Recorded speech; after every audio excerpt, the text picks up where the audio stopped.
How's it going, everybody? Welcome to General Hospital MV, my GH After show. It's gonna be a short one today, folks. This is the one day out of the year that I have to actually go into work on a Sunday, so I gotta shoot and edit this before I go in, but we will cover the highlights, so let's get into it. It was quite an entertaining week in the mob realm of General Hospital. Sonny pays Cyrus a visit in jail to see what's up, you know, hear him out and such. Cyrus informs Sonny that there is someone setting their sights on the two territories belonging to the families of the two mobsters that Carly and Jason blew up during their wedding. Who is it? None other than Joey Novak, of course, back in Port Charles to make an ass out of himself to get revenge for his uncle.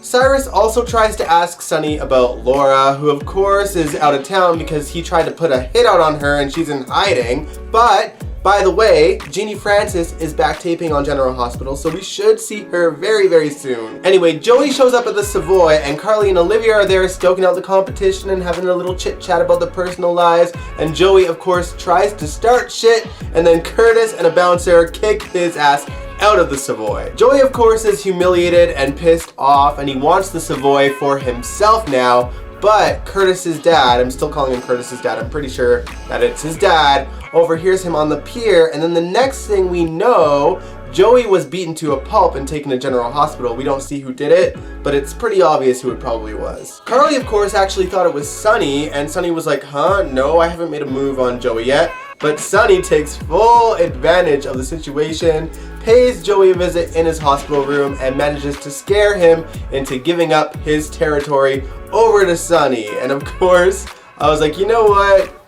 I actually really like that. It's nice to see Sonny back in mob mode. Just wait till Joey finds out that Sonny wasn't even the one who had him beaten up. What a chump. Speaking of chumps, let's talk about Nikolas Cassadine. As you guys know, Sean straight up told Spencer that Nikolas tried to have Hayden killed, and Spencer went to go confront Nikolas on the pier. Little did Nikolas know that Sean and Spinelli had a recording device on Spencer, but Nikolas isn't that dumb. You know, he kind of suspected that perhaps Spencer was wearing a wire. And he just was very careful with his words. He never admitted anything, but he didn't straight up deny it, and that told Spencer everything he needed to know about his father. Sean reveals himself to Nikolas, and Spencer storms off, and Sean is like, I know you did it, and Nikolas actually admits it because at this point there's no recording device anymore. But Nikolas brings up a good point.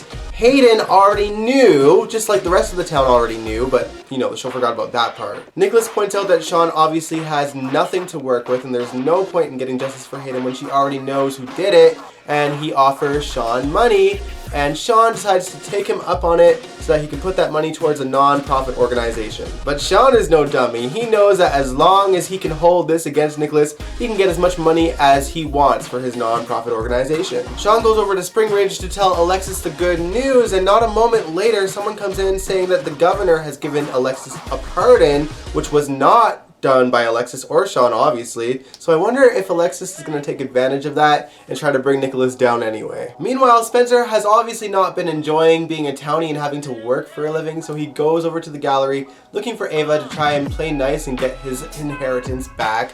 And Trina was there and she tells him about himself, saying she wishes that he was more like Victor, the guy that she met originally. Clearly, Trina's words, on top of what he learned about Nikolas, struck a chord with him because when Nikolas and Ava showed up at the gallery, Spencer makes a proclamation that he is his own man and that he is going to work with the living and that he is no longer Nikolas's son. And he even calls his dad Nikolas instead of dad. And man, I have to admit that the actor that plays him is so good. Like, he's playing a pompous character and he's still managing to pull at my heartstrings. Props to you, sir. I wonder how Esme feels now that her boyfriend is no longer a rich prince. She is a little bit busy at the moment. She did start her internship at Spring Ridge, and we do know that she is obviously trying to seek revenge for Ryan.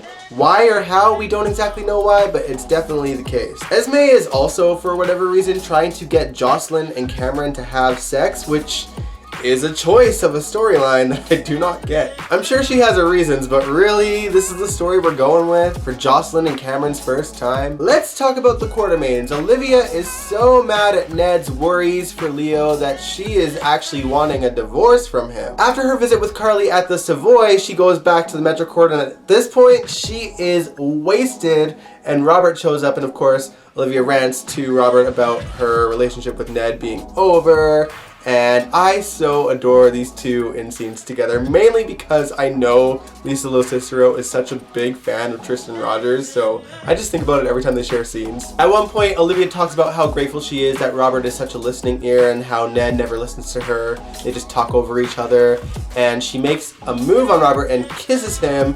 Unfortunately for Olivia, Ned just happened to walk into the Metro Court at that point. He saw the kiss, but before Robert even noticed that Ned was in there, he was saying that she got the wrong idea of what he feels about her. Not that Ned heard that before he went swinging a punch at Robert's face. Olivia's a hot mess, but I really enjoy seeing her like unhinged like this. Reminds me of the old Olivia, pre-Quartermain Olivia. Now, as for Ned's daughter Brooklyn, she is having troubles of her own. As you guys know, Gladys found out that her baby is not Valentine's, much to Maxie's dismay, and Brooklyn is pretty much having to give Gladys her personal credit card so that she stops spending the corporate credit card, because obviously Brooklyn doesn't want that secret to come out. Brooklyn and Maxie realize that they have to come up with a plan, but they better make it fast because Gladys is spending a lot of time with Austin, and he's definitely noticed that she is using Brooklyn's credit card. And you bet your ass he's gonna try to figure out why. Let's talk about Valentine for a sec. As you guys know, he's on the mend at GH, and he talks to Anna and wants him to bring Victor over to GH so that he can try to convince him to help bring down Peter. And of course, it's a waste of a trip because he refuses to do it unless they grant him full immunity from any crimes he's committed. And there is a possibility that there's far more crimes that we are unaware of yet, and one of them might be that he might have been the one to kill Naomi Dreyfus. Earlier, Sean had accused Nikolas of being the one to kill Naomi Dreyfus, and Nikolas was genuinely confused because he really thought that she died of an overdose, and then he got suspicious and called Victor, not sure where since he's obviously aware that Victor is in jail, but he called asking if he was the one that killed Naomi. If that is the case, it'll be interesting to learn why. So yeah, Victor will pretty much be useless when it comes to bringing down Peter August, but will Jason? Britt and Jason had swam to Cassadine Island, and Jason dropped Britt off at a boathouse to hide while he looked for Peter. Meanwhile, Dr. Obrecht woke up from being drugged from Peter, and she quickly outsmarted him and ran off. Unfortunately, she ran to the boathouse, and Britt got scared and harpooned Obrecht. I seriously love these two, they're such disasters. Britt got it out of her, don't worry. Meanwhile, Jason finds Peter and pulls a gun on him and grabs him and holds him hostage. Unfortunately, when he takes him over to the boathouse, Drew is already there holding a gun against Britt, and of course it's either Britt gets shot from Drew or Jason puts his gun down, and so Jason puts his gun down to protect Britt. Y'all, I just need this story to be over. I'm done. I can't take it anymore. Just let Peter die. So yeah, those were the main highlights, but there were some other interesting things that happened this week too, such as Sonny and Carly approving of Dante and Sam's relationship. Not that they needed it. That'll make for some interesting family dinners for sure. We also got to see Elizabeth egging Carly on to get revenge on Nina, which is surprising. I guess almost killing Peter woke something in Elizabeth, but anyway. We also got to see Elizabeth bring out her artistic side again. Portia had gone over to her and Elizabeth offered to sketch the man that Portia describes as the guy that was asking questions about Curtis, and she brings that sketch over to TJ off screen, and he confirmed that that was his mystery patient. What did you guys think of General Hospital this week? Let me know in the comments below, and if you liked this video, give it a big old thumbs up, subscribe if you want to, and I will catch you guys next time. Peace out.